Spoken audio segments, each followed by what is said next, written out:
Hermanderu dan Ci Ujang, pasangan calon gubernur dan wakil gubernur Sumsel mendapat nomor urut 1 pada Pilkada 2024. Paslon ini datang ke KPU Sumsel dengan diiringi pendukungnya serta perwakilan dari partai politik pendukung.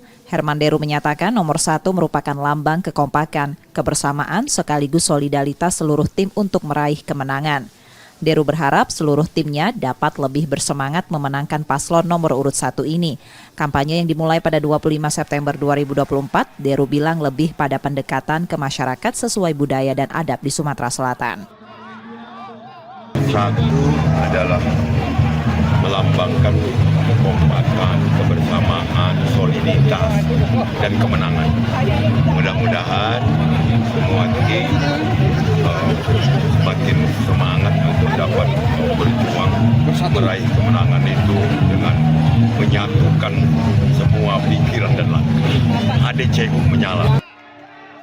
Pendukung pasangan calon nomor urut 1 ini diminta agar dapat berkompetisi dengan sehat dan beretika saat kampanye.